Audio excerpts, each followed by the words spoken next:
Addictions are things that many have found themselves into. Different parts of the world, people are being held captive in different forms of addictions. You find that in a certain part of Asia, in Japan, with the rise of AI, artificial intelligence, it has given room to all sorts of addictions. But many of you are wondering, and you are seated there, you're asking yourself, how will I deal with the addiction that I found myself into?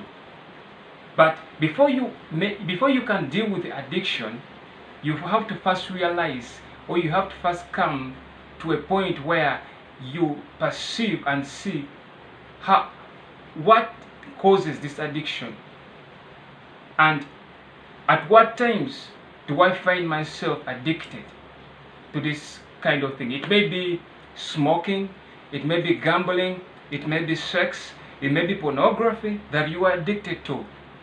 And sometimes after smoking or watching pornography, you feel unworthy, you feel unclean, you feel that this is not what I should be doing.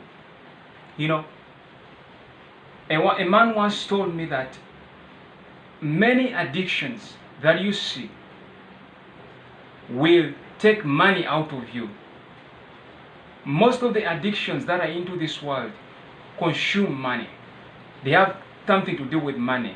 Let's say gambling. People go to Las Vegas with the mindset that they want to gamble, they want to get money. Maybe you want to get $1 million US, but at the end of it, you find that you have lost all your money. Sex. People go and seek sex, prostitution, with an urge that they will satisfy that which they have inside themselves, but it takes out money from you. Even smoking, because the cigarette that you buy every day takes out money. Pornography. Pornography is a multi-billion industry. But you ask yourself, why is it that pornography is free on the internet? Because there is nothing that is given to you that is free of charge. These men want to control your life. These men want to put a mindset in you that it will consume your time, because time is currency. And pornography takes your time. So does it take your currency? Because time is currency. That time you would have spent it into doing something new, into an idea that would transform this world. But because you cling so much into that addiction, it takes something out of you. You know, the Bible says, for a thief comes only to steal, kill, and destroy. Let me repeat it. The thief comes only to steal, kill, and destroy. He steals. He sees that there is a gift in you, young man. He sees that there's something that was deposited in you, but he wants to steal it, because there are 3 stages. The first stage is stealing. So after he has stolen something out of you, he will take it somewhere and he will kill it. And after he has killed it, he will destroy it.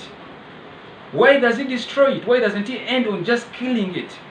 Because when you kill something, there is evidence. There may be a body that something existed.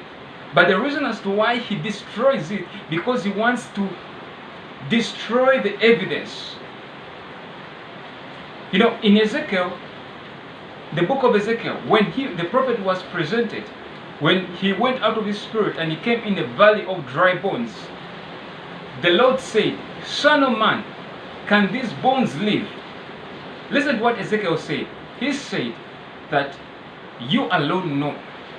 But Ezekiel went ahead to prophesy to the bones that they should live.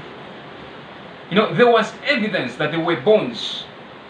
Yeah, and the fact that there were bones, that he was in a valley of dry bones, there was hope that they could live again. Many of you are in a valley of dry bones, and you are wondering, I've got myself into this addiction. There's no way out of it. All hell is breaking loose. But the Lord is saying that these bones can live. These bones can live again. You know, you don't have to worry. You don't have to live a life where you are into that addiction that is robbing you of your gifts, that is robbing you of what was blessed within you. So how would you deal with the addiction that you have? How would you go about dealing with addiction? The Bible says that there is a way that seems right to a man, but the end is death. You know, you may be smoking and you think that it is cool to smoke. It is cool to hang out with people that smoke. It is cool to do this because all my peers, all my friends are doing this. All my friends are into this sport.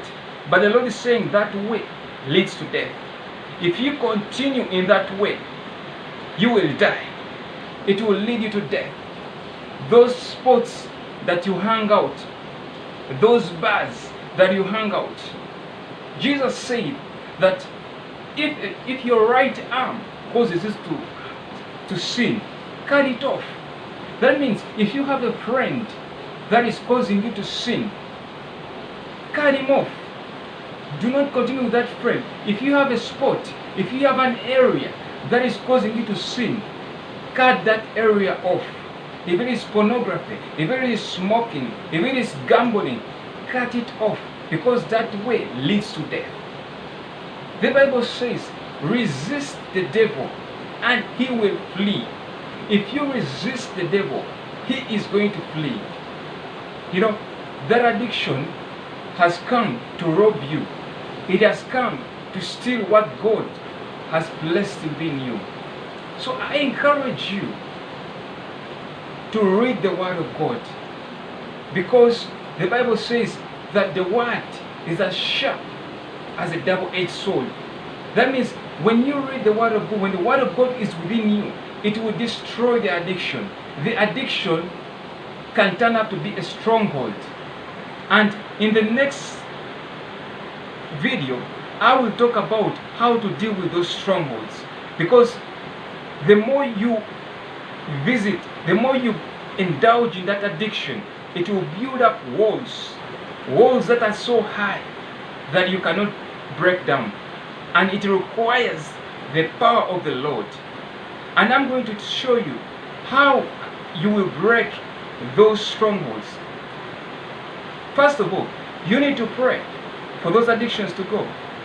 Jesus said that these things, they are things that cannot go without prayer and fasting. So you need to pray. You need to fast. You need to let go. You need to reach at a point where you need to worship. You need to worship God in spirit and truth. Well, if you are new to this channel, please kindly subscribe. Until next time, be blessed.